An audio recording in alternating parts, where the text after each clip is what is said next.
தமிழகத்தில் ரேஷன் அட்டை வைத்திருப்பவர்களுக்கு ஒரு முக்கிய அறிவிப்பு ஒன்று வெளியாகியுள்ளது. அதன்படி தமிழகத்தில் குடும்ப அட்டைகளுக்கு மகளிரின் உரிமைத் தொகை ரூபாய் 1000 வழங்கப்பட்ட வந்த நிலையில் புதிய குடும்ப அட்டைகள் வழங்குவதில் தாமதம் ஏற்பட்டது. ஆனால் இந்த ஆண்டு முதல் புதிய குடும்ப அட்டைகள் விண்ணப்பிக்கலாம் என கூறப்பட்டிருந்த நிலையில் லட்சக்கணக்கான விண்ணப்பங்கள் தமிழக அரசால் பெறப்பட்டுள்ளது. இவற்றில் புதிய ரேஷன் கார்டுகளுக்கென விண்ணப்பங்கள் 1.28 லட்சம் நிராகரிக்கப்பட்ட நிலையில் 1.54 லட்சம் புதிய ரேஷன் கார்டுகள் வழங்கப்பட இருப்பதாக அறிவிப்பு வெளியாகியுள்ளது. நாடாளுமன்ற தேர்தலின் தேதி அறிவிக்கப்பட்டதால் புதிய ரேஷன் கார்டுகள் வழங்கும் பணி நிறுத்தப்பட்டது.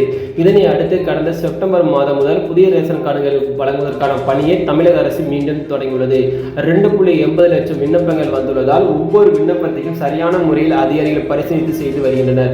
குறிப்பாக அரசு சலுகைகள் பெற ஒரு குடும்பத்தில் வசிப்பவர்கள் தனித்தனியாக வசிப்பதற்கு தவறான சான்றிதழ் என்றும் தகவலை கொடுத்து ரேஷன் கார்டுகள் பெறுவது புகார் வந்துள்ளது. இதனை அடுத்து விண்ணப்பங்கள் முறையாக ஆய்வு செய்ய உத்தரவிடப்பட்டது. இதில் 2,89,591 பேர் புதிய ரேஷன் கார்டுகள் கேட்டு விண்ணப்பித்த நிலையில் தவறாக தகவல் கொடுத்து சுமார் 1,28,373 பேர் விண்ணப்பங்கள் நிராகரிக்கப்பட்டுள்ளதாக உணவுப் பொருள் வழங்கல் துறை அதிகாரிகள் தெரிவித்துள்ளனர். குறிப்பாக 1,54,500 புதிய ரேஷன் கார்டுகள் வழங்க மின் ஆளுமை முகமை ஒப்புதல் வழங்கியுள்ளதாகவும் இதனையடுத்து உரிய பயணிகளுக்கு ரேஷன் கார்டுகள் வழங்கப்பட்டு வருவதாகவும் தெரிவிக்கப்பட்டுள்ளது.